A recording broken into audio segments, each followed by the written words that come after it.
अगर आप लोग एसएससी सीजीएल की तैयारी कर रहे हैं तो आज की क्लास आप लोगों के लिए बहुत काम की होने वाली है, क्योंकि आज की इस क्लास में हम लोग लाभ और हानि को बिल्कुल बेसिक लेवल से डिस्कस करेंगे। और इस क्लास में कुछ प्रश्न आपको ऐसे मिलेंगे जो प्रीवियस ईयर एग्जाम में आए हुए हैं। तो आप लोग देख लीजिए एसएससी सीजीएल के प्रश्नों का लेवल कितना ऊपर तक जा सकता है। सबसे पहले तो आप इसका कुछ बेसिक समझ लीजिए। जब कभी भी आप प्रॉफिट और लॉस को डिस्कस करते हैं तो वहां पे आपको केवल दो फार्मूले याद रखने हैं, एक तो परसेंटेज में लाभ निकालने का, एक प्रतिशत में हानि निकालने का। लेकिन ये दो फार्मूले जब आप याद करोगे उससे पहले इसका थोड़ा सा बेसिक समझ लो। किसी भी वस्तु का लागत मूल्य या क्रय मूल्य क्या होता है? कोई भी वस्तु जिस कीमत पर हम खरीदते हैं उसी कीमत को हम लोग लागत मूल्य या क्रय मूल्य कहते हैं। जैसे आपने मान लीजिए एक वस्तु 500 रुपए की खरीदी है, तो यही उसका लागत मूल्य है या कॉस्ट प्राइस है। इसके लिए हम लोग शॉर्ट में सीपी कहते हैं। विक्रय मूल्य क्या होता है? वह कीमत जिस पर कोई वस्तु बेची जाती है। आपने 500 रुपए में वस्तु को खरीदा है तो ये 500 रुपए उसका कॉस्ट प्राइस हो गया। और अगर इसी वस्तु को 600 रुपए में बेच दिया है तो ये 600 क्या हो गया? सेलिंग प्राइस हो गया। और सेलिंग प्राइस को हम लोग शॉर्ट में एसपी बोल देते हैं। तीन कंडीशंस यहां पर बनती हैं। अगर एसपी का मान सीपी से ज्यादा है तब आपको लाभ होगा। देखो 500 रुपए में आपने कोई वस्तु खरीदी और उसे 600 रुपए में अगर बेच दिया है तो एसपी यहाँ पे ज्यादा हो गया और सीपी कम हो गया। जब एसपी ज्यादा होगा तब आपको लाभ होगा। कितने का लाभ होगा अगर ये बताना है तो इस एसपी में से सीपी को कम कर दो। 600 में से अगर ये 500 कम करोगे तो यहाँ पे आपका लाभ निकल के आ जाएगा 100 रुपए का लाभ हुआ है।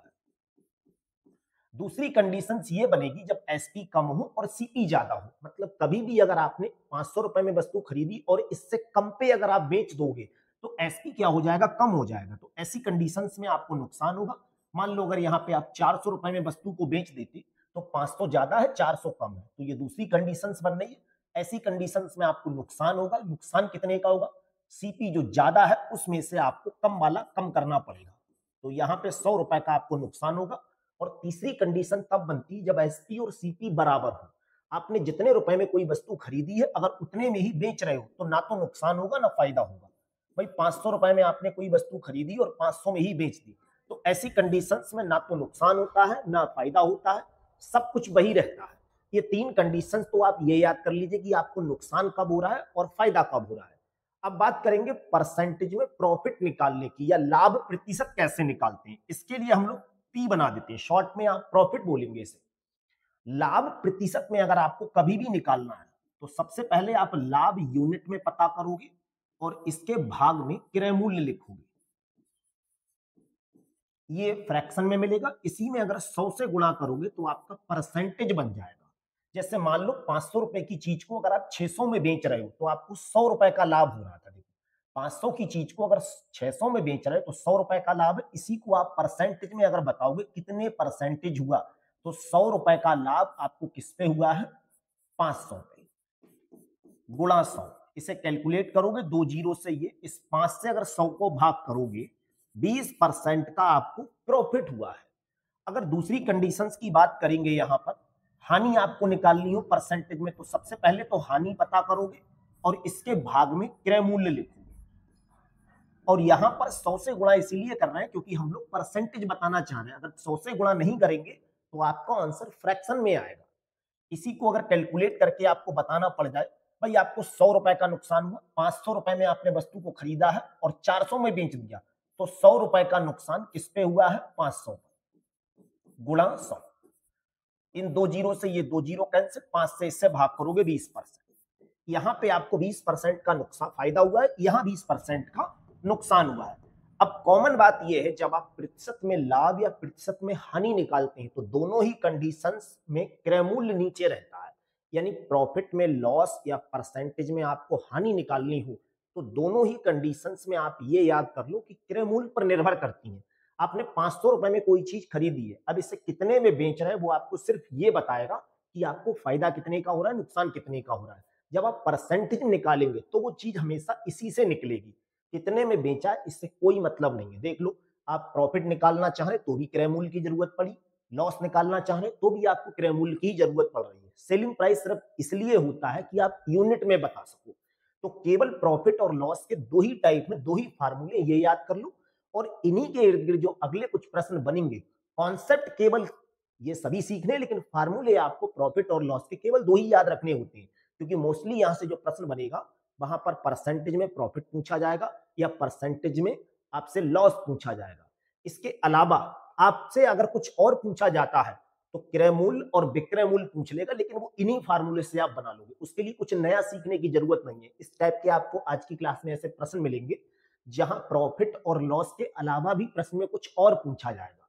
तो सबसे पहले आज की क्लास का पहला प्रश्न देखते हैं, जहां कहा राम ने एक टीवी 65,500 रुपए में खरीदा, 89,080 रुपए में बेच दिया, तो उस टीवी पर कितने परसेंट का उसे फायदा हुआ है। अगर आपने 65,500 रुपए में कोई वस्तु खरीदी है तो ये क्रय मूल्य हो गया, और 89,080 रुपए में बेच दिए तो ये विक्रय मूल्य हो गया। अगर इतने रुपए में खरीद के इतने रुपए में बेच दिया है तो प्रॉफिट कितना है, यानी लाभ आपको कितना हुआ है, पहले तो ये पता करोगे। लाभ पता करने के लिए इसमें से ये कम करोगे, जीरो में से जीरो कम करेंगे जीरो, 8 में से जीरो कम करेंगे 8, यहां से ढाई लोगे 10, 10 में से 5 कम करेंगे 5, यहाँ 8 बचा होगा।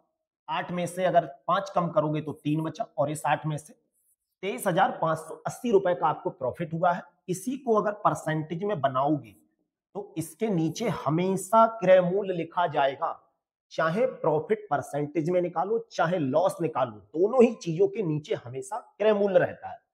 क्रय मूल्य आपका दे रखा है 65,500, 100 से यहां पे गुणा करेंगे, ये आ गया।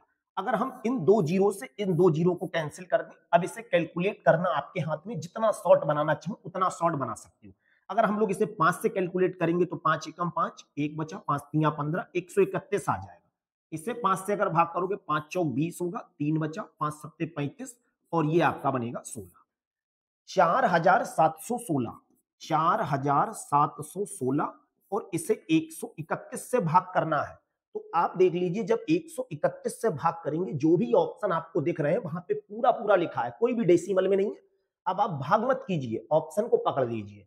भाई यहाँ 131 में हम ऐसी कौन सी संख्या से गुणा करेंगे जिससे आपका लास्ट में 6 आ जाए। तो ये 1 लिखा है तो कोई ऐसे ऑप्शन से गुणा करो जिसके लास्ट में 6 लिखा हो। सीधी सी बात है भैया, 36% आपका आंसर होगा, और 36% आपका बी ऑप्शन में दे रखा है। अगर आपको लगे कि ये बिल्कुल सही है तो 131 को आप इससे भाग करके देख लो, 36 ही आंसर आएगा। आप चाहो तो इधर एक साइड में अगर कोई डाउट लग रहा है तो आप ऐसा करके देख सकते हो। देखो ये 3 बार जाएगा तो ये 3 एकम 3, 3 तिया 9, और 3 एकम 3। कम करोगे तो ये 11 में से 3 जाएगा 8, यहाँ ढाई लोगे 16 में से 9 जाएगा 7, और ये 6।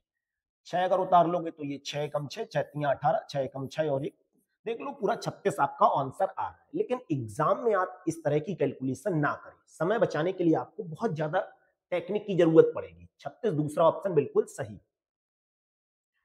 32 वस्तुओं का विक्रय मूल्य 45 वस्तु के क्रय मूल्य के बराबर है।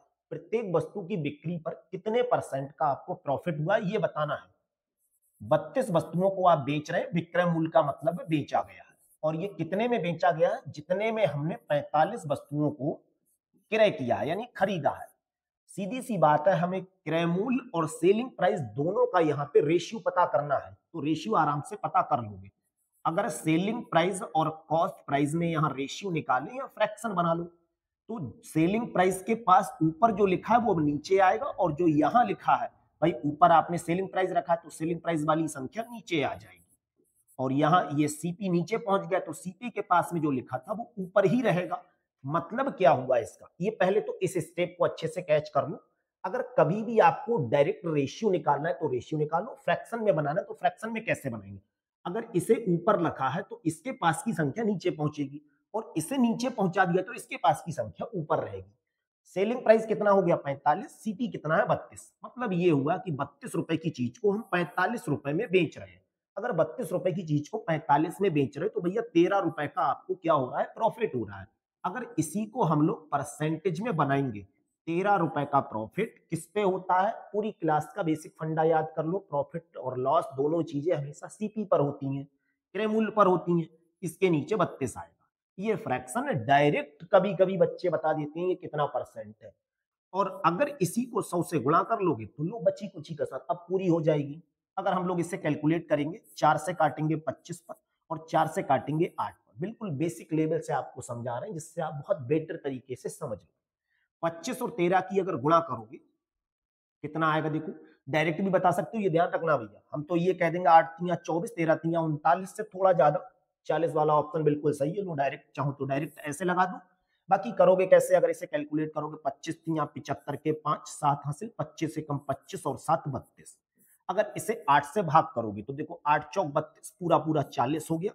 अब यहां बचा होगा 5 के आगे 0 लगाओगे 50, 8 छंग 48, 40 दशमलव के बाद तो 40.1 ही आपका ऑप्शन है, डी ऑप्शन। अगला प्रश्न देखिए, जहां लिखा है सेक विक्रय मूल्य पर 32% का लाभ कमाता है तो वास्तविक अनुमानित लाभ कितना होगा।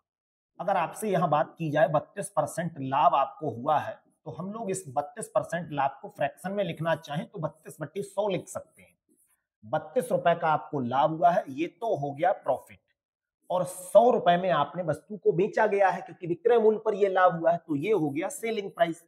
आपसे पूछा जाए 100 रुपए आप वस्तु को बेच दिया, 32 का प्रॉफिट है, तो फिर वस्तु खरीदी कितने में होगी भाई, 100 बराबर तो 32 कम कर दोगे, 68 रुपए में आपने वस्तु को खरीदा है। परसेंटेज में आप प्रॉफिट निकाल रहे हैं या लाभ निकाल रहे हैं, तो लाभ को ऊपर लिखेंगे, 32 का लाभ 68 पर हुआ है, और परसेंटेज निकालने के लिए 100 से गुणा करोगे। कैलकुलेट अगर करेंगे, 4 से काटेंगे तो 8 पर, और 4 से काटेंगे तो ये 17 पर। ऊपर हो जाएगा 800 और भाग में आ जाएगा 17। कैलकुलेट अब आप मत करो, ऑप्शन को पकड़ कर देख लो क्या ऑप्शन से हो रहा है। 17 चौक 68, 17 पंजे 85, 4 से शुरू होने वाला एकमात्र ऑप्शन है वो आपका सी ऑप्शन है। तो 47 दशमलव के आसपास आपका आंसर बनेगा, लेकिन पूर्णांक में आपका आंसर दिया है, इसीलिए आप भी पूर्णांक में ही टिक करेंगे। अगला प्रश्न देखो, जिसमें कहा है एक मोबाइल 4800 रुपए में खरीदा और इसकी मरम्मत पर 500 रुपए खर्च कर दिए। तो मोबाइल आपने अगर 4800 में खरीदा है और 500 रुपए और खर्च कर दिए, तो अब जो खरीदी हुई कीमत मानोगे भाई, आपकी जेब से 4800 मोबाइल वाले ने लिए, 500 रुपए आपने और उसमें लगा दिए, मॉडिफाई करा दिए, तो 5300 रुपए उसकी कीमत मानोगे। अब इसे बेचा कितने में है, इतने रुपए में बेच दिया है, तो सेलिंग प्राइस आपका जो दे रखा है वो 6360 रुपए है। इतने रुपए में आपने कोई वस्तु को खरीदा है और इस रुपए में आपने बेच दिया है। तो बहुत छोटे बच्चे से भी कहोगे वो भी बता देगा भाई कितने का प्रॉफिट हुआ है। 5300 में से ये कितना ज्यादा है, ये उतना ही ज्यादा है जितना इसके बीच का अंतर है, तो ये होगा 53। 1060 रुपए अधिक में आपने बेच दिया है, यही प्रॉफिट है। और प्रॉफिट निकालते समय आपको अच्छे से पता है भाग में क्या लिखा जाता है। भाग में लिखोगे आप क्रय मूल्य, 100 से गुणा करोगे क्योंकि परसेंटेज निकाल रहे हैं। कैलकुलेट कर लो, आंसर आ गया। एक जीरो से ये कैंसिल, एक जीरो से ये कैंसिल, 53 दूनी डायरेक्टली 120, 106 होता है, 2 से गुणा 10 की करोगे 20% आपका आंसर होगा। और 20% किसी ऑप्शन में नहीं लिखा है, अब आप यहां पे फंसोगे। परसेंटेज को अगर डेसिमल में लिखेंगे तो कैसे लिखा जाएगा, 20/100 लिखोगे। 20/100 भी कहीं नहीं है, 20 को अगर 100 से भाग करेंगे 0.20, ये भी कहीं ऑप्शन में नहीं है। दशमलव के बाद अगर 0 लिखा है तो उसे आप मत लिखो, 0.2 सी ऑप्शन में है। एसएससी सीजीएल आपको वहां तक आपके दिमाग को चेक करेगा जितना दिमाग की लास्ट बाउंडेशन होगी। 22 वस्तुओं का विक्रय मूल्य 540 वस्तुओं के लागत मूल्य के बराबर है। हमने 22 वस्तुओं को बेच दिया है, ये 22 वस्तुओं का क्या हो गया, सेलिंग प्राइस हो गया, और ये किसके बराबर है, 540 वस्तुओं के लागत मूल्य के बराबर है। ठीक है, अर्जित लाभ कितना है, 44%। अगर आपसे कोई कहे भैया 44% का आपको फायदा हुआ है, तो 44% प्रॉफिट का मतलब क्या होगा, आप आसान भाषा में यही तो कहोगे कि 100 रुपए की वस्तु को 144 में बेचा गया होगा। तो हमने 100 रुपए में वस्तु खरीदी है और बेच कितने में दे रहे हैं, 144 में। बस कैलकुलेट कर लो, बाई का मान मिल जाएगा। 144 को यहां से फेंक दो, इधर नीचे गिरा दो, ऊपर से कोई चीज गिरेगी तो नीचे ही तो गिरेगी।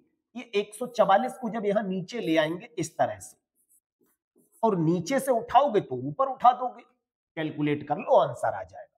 अगर हम लोग इसे देखो 12 से डिवाइड हो रहा है, 12 से बिल्कुल ये पूरा 12 पे जा रहा है, इसे 12 से डिवाइड करोगे, 12 चौक 48 और 12 पंजे 60 हो गया। 3 से अगर कैलकुलेट करोगे 3 चौक 12, 3 से काटोगे 15 पर, 4 से इसे कैलकुलेट करोगे तो ये 25, 25 और 15 की गुणा करो, वही आपका आंसर है। 5 पंजे 25, ऐसा ऑप्शन जिसके लास्ट में 5 हो, ए ऑप्शन। गुणा करके देख लो, 15 पंजे 75, 15 दूनी 30 और 7 375। इतना कुछ करने की जरूरत नहीं है, केवल कैलकुलेशन को थोड़ा सा अच्छा बनाओ। किसी वस्तु के लागत मूल्य और विक्रय मूल्य का अनुपात। लागत मूल्य का मतलब है क्रय मूल्य और विक्रय मूल्य का मतलब है सेलिंग प्राइस। 432 रुपए और 612, ये रेशियो दे रखा है। जब रेशियो दे रखा हो तो उसे काट कर इतना छोटा कर लो कि वो दोबारा कटने के लायक ना रहे। काटो भाई इसे, 4 से ही काटो फिर तो इसे। 4 से इसे काटेंगे, 4 एकम 4, 4 अट्ठे 32, इसे 4 से काटोगे 15 चौक 60, एक बचा 153 हो गया। देख लो, और ये किससे कट जाएगा, 9 से कट रहा है। 9 से इसे काटोगे, 9 एकम 9, 9 दूनी 18, इसे 9 से काटोगे तो ये 9 एकम 9, 9 सत्ते 63। 12 रुपए की वस्तु को अगर 17 रुपए में बेच दिया है तो भैया कितना प्रॉफिट हुआ होगा या लाभ कितना हुआ होगा, ये तो बताने वाली बात नहीं है। 5 रुपए का लाभ हुआ है, देख लो ध्यान से।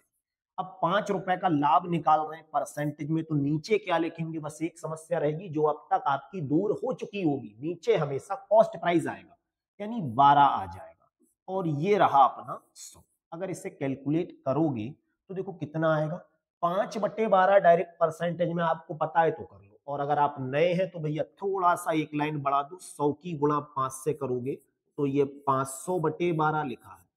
500/12 को क्या कहेंगे, 12 चौक 48, 2 बचा ये 20, 12 एकम 12, 41 दशमलव, तो 41.1 मात्र ऑप्शन है।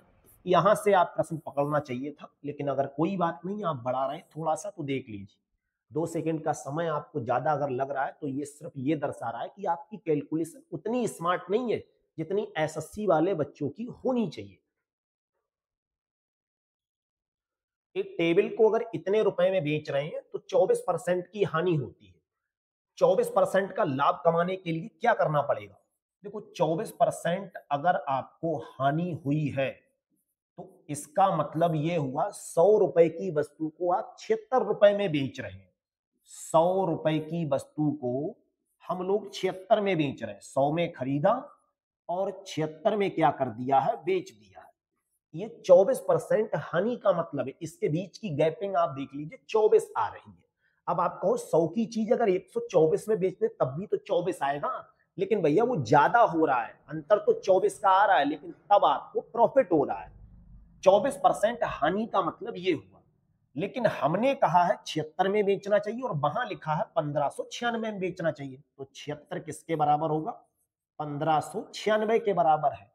अगर लिखा होता 1596 में खरीद रहे हैं तो 100 के बराबर होता, अब 76 के बराबर होगा, तो यहां से अगर एक की बात करें तो एक किसके बराबर होगा, 1596 के भाग में 76 आ जाएगा। इसे चाहो तो अभी कैलकुलेट कर लो। हमें क्या करना है, 24% का लाभ कमाना है। तो भैया 24% का लाभ कैसे मिलेगा, तो आप कहोगे 24 का लाभ ऐसे मिलेगा, 100 रुपए की वस्तु को 124 में बेच दो, तो कितने में बेच दो, 124 में। तो हम 124 की वैल्यू पता करना चाह रहे हैं। अब 124 की वैल्यू पता करो तो 1 रुपया इसके बराबर है। 124 किसके बराबर होगा, 124 से यहीं पे गुणा कर दो और इसे कैलकुलेट कर लो। अगर इसे कैलकुलेट करोगे देखो तो ये 19 से तो पूरा पूरा डिवाइड हो रहा है। चलो 19 से अगर इसे डिवाइड करेंगे, 19 चौक 76 होता है, इसे 19 से अगर डिवाइड करोगे तो कितना आता है, देखो 19 सत्ते 153 होता है, यहाँ पे 53 और कितना बचा, ये पूरा देख लेना। 19 से हो सकता है ना भी डिवाइड हो रहा है, 19 चौक 76, 19 अट्ठे कितना होता है, 152 होता है, तो ये 19 अट्ठे 152 हो गया। 7 बचा, 19 चौक 76, 19 अट्ठे 152, यहाँ पे बचा होगा आपका देखो 159, तो 7 बचा, 19 चौक 76। अगर हम लोग इसे 4 से डिवाइड करेंगे तो कितना आ जाएगा, 4 दूनी 8, 4 एकम 4, 21 और 124 की गुणा कर दो, वही आपका आंसर है। कितना आएगा देखो, ऐसा ऑप्शन जिसके लास्ट में 4 हो, भैया सबके लास्ट में 4 है, नहीं बनेगी बात। 21 चौक 84, 21 दूनी 42 और 8 50, 21 एकम 21 और 5 26, 2604 आपका आंसर है जो ए ऑप्शन में है। दोबारा समझ लो, 24% हानि का मतलब है 100 की चीज 76 में बेचोगे। क्वेश्चन में कहा 1596 में बेचिए, तो 76 1596 के बराबर है। एक किसके बराबर होगा? 76 इसके नीचे आ जाएगा। हम किसकी वैल्यू पता करना चाह रहे हैं? 24% प्रॉफिट की वैल्यू। 24% प्रॉफिट तब होगा जब 100 की चीज 124 में बेचोगे। 124 की वैल्यू पता करेंगे तो इसी में 124 से गुणा कर दो, काट पीट कर कैलकुलेट कर दो, 2604 आपका आंसर। एक टेबल के क्रय मूल्य और विक्रय मूल्य के बीच का अंतर इतना है और लाभ 30% है। अरे भैया, क्रय मूल्य और विक्रय मूल्य का अंतर जो है 540 रुपया है और लाभ आपको 30% है, तो ये 30% ही तो इसके बराबर होगा। कैसे? अगर आपने 100 रुपए की चीज को 640 में बेच दिया, 540 का प्रॉफिट हो गया। अब ये प्रॉफिट परसेंटेज में बोल दे रहे 30%, तो दोनों भाषा में आप बोल रहे हो, मतलब तो एक ही है। 30% अगर 540 के बराबर है तो विक्रय मूल्य कितना होगा? अरे भाई, 30% का प्रॉफिट हुआ है तो 30% प्रॉफिट का मतलब होता है आप 100 रुपए की वस्तु को 130 में बेच दिया, तो हम 130 की वैल्यू पता करेंगे। 1% अगर निकालोगे तो यहाँ एक रह जाए, तो 30 को हटा के फेंक दो नीचे। 540 के भाग में 30 आ गया, ये किसकी वैल्यू आ गई? ये 1% की वैल्यू है। बताना किसकी चाह रहे हो भाई? 130 की वैल्यू बताना चाह रहे हैं, तो 130 से यहाँ पे गुणा कर दो। एक जीरो से ये कैंसिल, 3 से इसे भाग करोगे 18, 18 और 130 की गुणा, जीरो, 18 3 54, 18 एकम 18 और 5 23, 2340। ए ऑप्शन आपका बिल्कुल पहले ही है। एक टीवी को 8% के लाभ पर बेचा जाता है।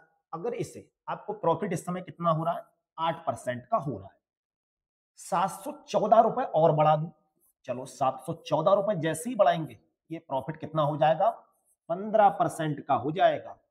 8% तो पहले हो ही रहा था, जैसे ही इतने रुपए बढ़ाएंगे तो परसेंटेज में ये इतना हो जाएगा। हमें 18% का लाभ बनाने के लिए टीवी को कितने रुपए में बेचना पड़ेगा? तो यहां से 1% पता करो। अगर इस 8% को यहां ले आएंगे तो 15 में से 8 कम करोगे, ये बनेगा 7%। 7% किसके बराबर होगा? 714 के। 1% किसके बराबर होगा? 714/7 के। जो मर्जी हो यहां से वो पूछ सकते हो। 1% पता होते ही किंग बन जाते हो आप लोग, जो मर्जी हो वो बता दो। बताना क्या है? 18% का लाभ लेना है, तो 18% लाभ का मतलब ये हुआ 100 रुपए की वस्तु को 118 में बेच दो, तो हम 118 की वैल्यू बताना चाह रहे हैं। अब 118 की वैल्यू बताना चाह रहे तो 118 से गुणा कर दो। यहाँ पे 118 से भी गुणा कर दोगे, कैलकुलेट करो कितना आएगा? 7 एकम 7, 7 दूनी 14, 102 आ जाएगा। यानी 102 और 118 की गुणा करो, 8 दूनी 16। ऐसा ऑप्शन जिसके लास्ट में 6 हो, एकमात्र ऑप्शन लिखा है 12,036, ये पहला ऑप्शन। अब गुणा करके आप लोग देखना ही मत भाई, गुणा क्यों करोगे? जब टेक्निक सीख चुके हो तो बस यही तो है। ऐसे ही बच्चों का सिलेक्शन होना है भाई। ये देखो, जो समय को बचाएंगे, प्रश्न पूछ समझ लेंगे कि ये कहां तक आपको खींच रहा है। अब इसके पीछे पीछे भागोगी भैया गुणा करो, अरे गुणा क्यों करोगे? एसएससी वाले हो। एक दुकानदार को 20% लाभ पर मोबाइल को इतने रुपए में बेचा गया है, इसे अगर इतने रुपए में बेचा जाता तो लाभ या हानि का परसेंटेज कितना होता? 20% लाभ, इसका मतलब पहले समझ लो क्या हुआ। हर कोई बता देगा। 100 रुपए की वस्तु को 120 में बेचा है, 100 रुपए की वस्तु को 120 में बेचा है, 100 में खरीदा, 120 में बेचा। हम कह रहे हैं 120 में बेचा और यहां लिखा है 5,520 में बेचा, तो 120 किसके बराबर है? 5,520 के। ये भी परसेंटेज में है, ये भी परसेंटेज में है। अब हम ये बताना चाह रहे हैं कि 4,370 रुपए क्या होगा? भाई 5,520 120 के बराबर है। अगर 1% निकालो तो 120 को इसके नीचे फेंक दो। हम यहां रुपए बदलना चाह रहे हैं, तो यहां अगर रुपए बदलना चाह रहे हैं तो 5,520 को इसके कहां फेंक दो? नीचे फेंक दो। 555.20 ये परसेंटेज रहेगा और यहां 1 रुपए बन जाएगा। अब अगर 2 रुपए की औकात बता रहे, 2 से गुणा करो। 5 की बता रहे, 5 से गुणा करो। फिलहाल में तो हम लोग 4,370 की औकात बता रहे हैं। 4,370 की औकात बता रहे हैं भैया, तो 4,370 से गुणा कर लो, इसे कैलकुलेट करो ये कितना बन रहा है। अगर इसका आंसर 100 से ज्यादा आ गया तब आपको नुकसान हो रहा है, फायदा हो रहा है, और 100 से कम आ गया तब आपको नुकसान हो रहा है। कैलकुलेट करने पर ये क्या बन रहा होगा, देखो भाई। सबसे पहले तो एक जीरो से एक जीरो कैंसिल हो गया, या 12 से इसे भाग करें, 12 से इसे भाग करोगे 12 चौक 48 हो गया, 12 चौक 48, यहां बचा है 7, 12 छंग 72, ये आ गया आपका ये।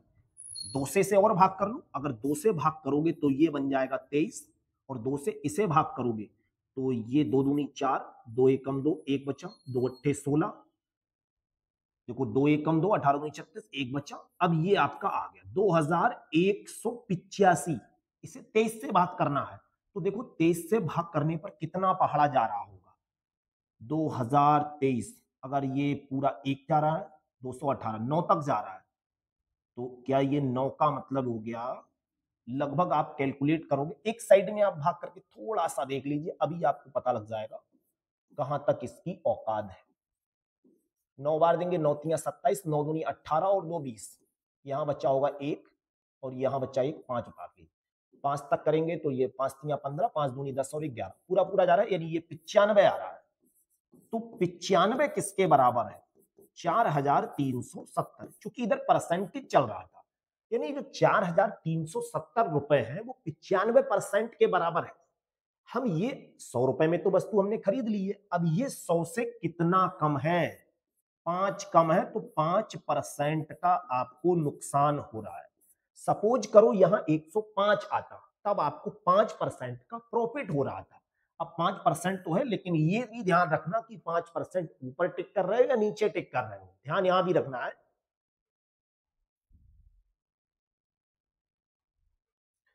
अगला प्रश्न देखिए, बहुत जबरदस्त प्रश्न है। इस प्रश्न को अगर इस मेथड से करोगे तभी ये प्रश्न आसान है, वरना इसके अलावा अगर मेथड से आप दूसरे से करोगे तो ये प्रश्न बहुत टफ बन जाएगा।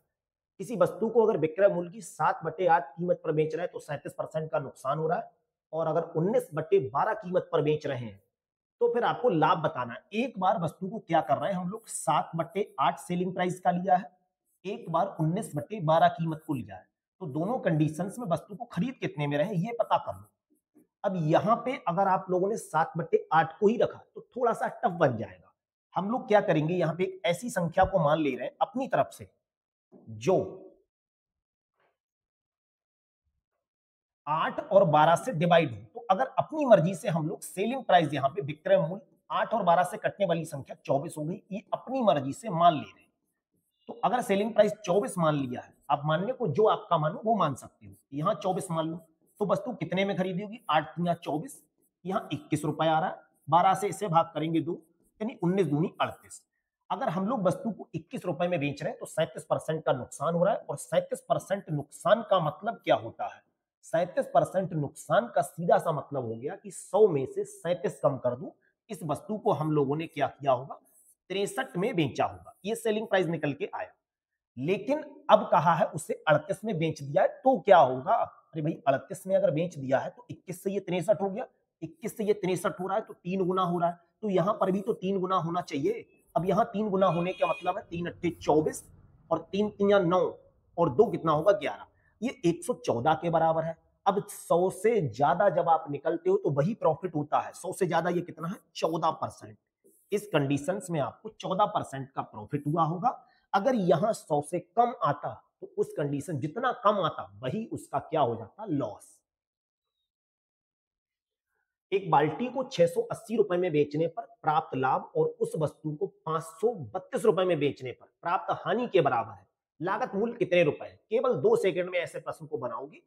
जब कभी कहा हो कि इतने में बेचे तो लाभ और इतने में बेचे तो हानि बराबर है, ऐसी कंडीशंस में हमेशा लागत मूल्य निकालने के लिए दोनों कीमत को जोड़कर आधा कर दो, 680 रुपए और 532 रुपए जोड़कर केवल आधा कर दो। लेकिन ये कॉन्सेप्ट तभी लगाओगे जब ये लिखा हो कि इतने पर बेचने पर हानि और इतने पर बेचने पर लाभ बराबर है। जब इसे जोड़ेंगे तो कितना होगा, देखो 600 और 5 1100, 1180, 20 इधर दोगे 1200, 1212 रुपए, और उसका आधा करोगे तो ये हो जाएगा 606 रुपए। ये आपका ए ऑप्शन है। कितना आसान है। एक वस्तु को 2100 रुपए में बेचने पर प्राप्त प्रतिशत लाभ उस वस्तु को इतने रुपए में बेचने पर प्राप्त प्रतिशत हानि के बराबर है। बहुत आसान हो गया। सबसे पहले तो भैया सीपी पता करोगे, कॉस्ट प्राइस पता करने के लिए।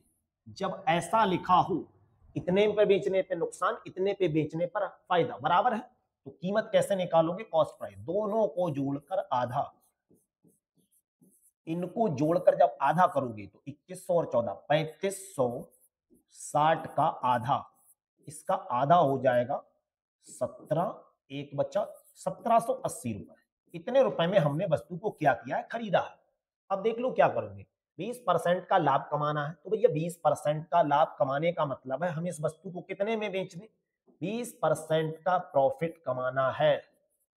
तो 20% प्रॉफिट का मतलब है ये वस्तु 100 रुपए की है इस समय प्रेजेंट टाइम पर, अब इसे 120 में बेच दो, आपको पता लग जाएगा कितने में बेचेंगे, सेलिंग प्राइस निकल के आ जाएगा। एक जीरो से ये, दूसरे जीरो से ये, 12 की गुणा 178 से कर दो, 12 8 96, दो ऑप्शन में है, वरना डायरेक्ट जिसके आखिर में 6 है वही आंसर हो जाता। 12 8 96, 12 7 84 और 9 93 हो जाएगा, 12 एकम 12 और 9 21, 2136 रुपए। डी ऑप्शन बिल्कुल सही है। एक व्यापारी 4000 रुपए प्रति वस्तु की दर से दो वस्तुएं खरीदता है। वह एक वस्तु को 8% के लाभ पर और दूसरी वस्तु को 6% की हानि पर बेचता है। उसका कुल हानि या लाभ प्रतिशत कितना होगा? रुपए में पूछ लिया है, कितना होगा? देखो, जब एक वस्तु को उसने 8% के लाभ पर बेचा है तो हम इसे प्लस मान रहे हैं, दूसरी वस्तु को उसने 6% की हानि पर बेचा है तो हम इसे माइनस मान ले रहे हैं। ओवरऑल प्रॉफिट होगा या लॉस होगा, ये चेक करने के लिए आपको क्या करना है? दोनों का एवरेज निकालना है। 8% और 6% का एवरेज कैसे निकालेंगे? दोनों को जोड़कर आधा करेंगे। ये प्लस का 8 है, ये माइनस का 6 है और इसका आधा। 8 में से 6 कम करेंगे 2, इससे भाग करेंगे। 1% आपका प्लस का आंसर है, यानी लाभ आपको हुआ है। लेकिन 1% लाभ हुआ किस पे है? 4-4 हजार रुपए की दो वस्तुएं थी, तो टोटल कीमत आपकी कितनी हो गई? 8,000 रुपए।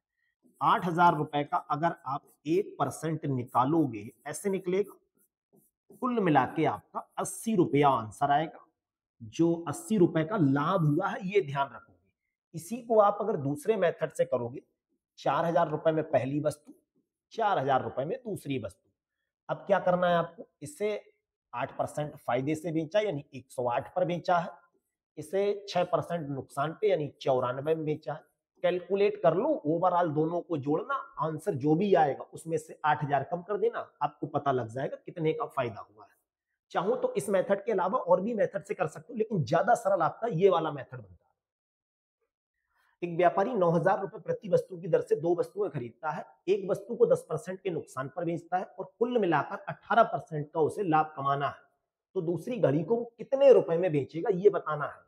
देखो, पहली वाली वस्तु जो है और दूसरी वस्तु, अब पहली वस्तु को वो 10% की हानि पर बेच रहा है, तो ये तो 10% का हो गया आपका नुकसान। कुल मिला के 18% का लाभ कमाना है, तो कुल मिला के 18%। अभी आपने बिल्कुल इससे पहले वाले प्रश्न में जब ओवरऑल प्रॉफिट या ओवरऑल लॉस निकालना है तो एवरेज निकालना पड़ता है। तो यहां अगर एवरेज निकालोगे, 18% का एवरेज निकालें तो 36 होगा, 18 का दुगना। अब यहां 36 बनाने के लिए ये -10 है, तो 36 18 का भी एवरेज बनाने के लिए आपको क्या करना है? 36 बनाना चाहिए। 36 ये तब बनेगा जब यहाँ पे क्या हो? 46% होना चाहिए। ये प्लस 46 मानोगे तभी आपका ओवरऑल जो प्रॉफिट होगा वो 18% होगा। और 9,000 रुपए प्रति वस्तु की दर से आपने दो वस्तुएं खरीद रखी हैं, तो 46% दूसरी घड़ी कितने रुपए में बेचनी होगी, ये बताना है। 9,000 रुपए तो घड़ी की कीमत है, 46% आपको प्रॉफिट लेना है, तो 146 में बेचनी पड़ेगी। कैलकुलेट करोगे, दो जीरो तो यहां से गए, 90 और 146 की गुणा, एक जीरो तो ऐसे ही लगाओगे, 9 छक 54, देख लो जिसके लास्ट में 40 हो। दो ऑप्शन है तो पूरी गुणा कर लो, 9 छक 54, 9 चौक 36 और 5 कितना होगा? 41, 9 एकम 9 और 4 13, 13,140, ये ए ऑप्शन में दिख रहा है। एक व्यक्ति ने 60,000 रुपए में दो कार बेची, उससे एक पर 20% का प्रॉफिट हुआ है और दूसरी पर 20% का नुकसान हुआ है। उससे कुल कितने परसेंट का लाभ हुआ है या कितने परसेंट की हानि हुई है ये बताना है। व्यक्ति ने 60,000 रुपए प्रत्येक में, मतलब अलग अलग दो कारें बेच दी, तो 20% और 20%, दो बार एक में 20% का क्या हुआ है, प्रॉफिट हुआ है, और दूसरी बार में क्या हुआ है, 20% का लॉस हुआ है। दो तरह से इसका सक्सेसिव निकाल लो। जब इसका सक्सेसिव निकालोगे तो कैसे निकालेंगे भाई, 20% का प्रॉफिट, 20% का नुकसान, प्लस 20% का प्रॉफिट इंटू 20% का नुकसान, और भाग में 100। कैलकुलेट करोगे, ये 20 और 20 गया, 2 और 2 की गुणा करोगे, माइनस का 4%। माइनस आने का मतलब है ये आपका नुकसान को दर्शा रहा है, हानि को दर्शा रहा है। डायरेक्ट हो गया लो, 4% का नुकसान बी ऑप्शन में है। अगला प्रश्न देखिए जिसमें लिखा है एक व्यक्ति ने 11,520 रुपए में दो भैंस खरीदी, एक को उसने 15% की हानि पर और दूसरी को उसने 19% के लाभ पर बेच दिया, तो पहली भैंस का लागत मूल्य कितना होगा, पहली भैंस को कितने रुपए में उसने खरीदा होगा। एक व्यक्ति ने 11,520 रुपए में दो भैंस खरीद ली है, तो हम मान ले रहे हैं ये पहली भैंस हो गई, ये दूसरी भैंस हो गई। पहली वाली को क्या किया है उसने, 15% के नुकसान पर बेचा है, मतलब सीधी सी बात है भैया, उसने 100 में से 15 कम कर दो, 85 में बेचा होगा। और दूसरी वाली को उसने 19% के लाभ पर बेचा है, तो 100 से 19 ज्यादा में बेचा होगा, यानी 119 में बेचा होगा। अगर इसे कैलकुलेट करोगे, 17 पंजे 85 और 17 छक 102, पहली भैंस और दूसरी भैंस के अगर रेशियो निकालोगे तो पहली के पास में 5, वो दूसरी की कीमत है, दूसरी के पास में 6 है, वो यहां पर आ जाएगा। 17 सत्ते, ये भाई 7 पे जाएगा। देखो 17 से अगर इसे कैलकुलेट करेंगे, 17 छक तो 102 होता है, 17 पंजे 85, 17 सत्ते 119, पहली भैंस की कीमत 7 रुपए। हम कह रहे हैं पहली 7 में है, दूसरी 5 में है, लेकिन यहां लिखा है पहली वाली और दूसरी वाली दोनों को 11,520 में, तो ये दोनों का जोड़ जो आएगा वो 12 अनुपात किसके बराबर होगा, 11,520 के बराबर होगा। अगर एक अनुपात निकालेंगे तो 11,520 के भाग में 12 आ जाएगा। बताना क्या है, पहली भैंस का लागत मूल्य, तो पहली भैंस कितने की है, 7 की है, हम 7 की कीमत बताना चाह रहे हैं। पहली भैंस 7 से गुणा कर देंगे, दूसरे की पूछते तो 5 से गुणा कर देते। कैलकुलेट करोगे, 12 से इसे कैलकुलेट करेंगे, देखो ये आ जाएगा, 12 नेम 108 होता है, यहां बचा 7, 12 छंग 72, जीरो। 960 की गुणा 7 से करोगे जीरो, 7 छंग 42, 7 नेम 63 और 4 67, 6,720 रुपए होगा। ये बी ऑप्शन में है। एक दुकानदार अंकित मूल्य पर 45% की छूट देता है, इस प्रकार वह क्रय मूल्य पर वस्तु को बेचता है, तो बताओ उसने कितने प्रतिशत अधिक मूल्य अंकित किया था। अंकित मूल्य पर 45% का डिस्काउंट दिया है, तो इस 45% डिस्काउंट का मतलब क्या हुआ, अगर आपने 45% डिस्काउंट किसी को दिया है तो इसका मतलब यह हुआ कि अगर उस वस्तु के ऊपर 100 रुपए लिखा हुआ होगा तो 45 रुपए आपने उसे कम करके वस्तु को बेच दिया, यानी 55 में वस्तु को आपने बेच दिया है। मार्क प्राइस तो ये लिखा हुआ था, ये डिस्काउंट हो गया, इतने रुपए में वस्तु को बेच दिया है। हमें बताना है, तो बताओ उसने कितने प्रतिशत अधिक मूल्य अंकित किया था, तो कितना ज्यादा कर दिया था ये बताना है। तो 45 का डिस्काउंट किया है, 45 ज्यादा किया था, किस पे ज्यादा किया था, 55 पे।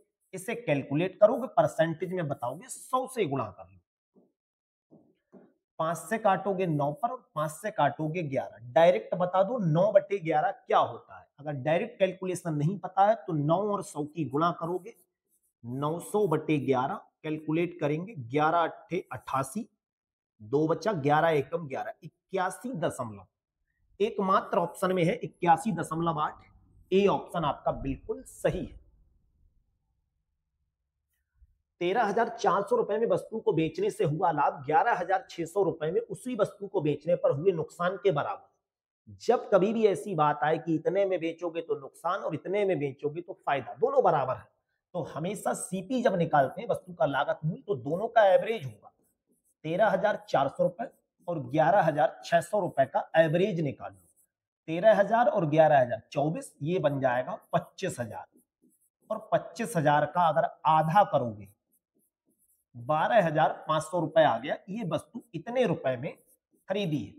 लेकिन कहा है अगर इस वस्तु को हम लोग 14,750, अब भैया 14,000 अगर 750 में बेचोगे तो लाभ कितने रुपए का होगा? 12,500 की चीज इतने में बेच दो, घटा दो जीरो, 5 में से ये कम करोगे 5, 7 में से 5 कम करोगे 2, 2,250 रुपए का आपको प्रॉफिट होगा। इतने रुपए में आपने वस्तु को क्या किया है? खरीदा है, इतने में बेच दिया है, तो सीधी सी बात है 2,250 रुपए का प्रॉफिट होगा।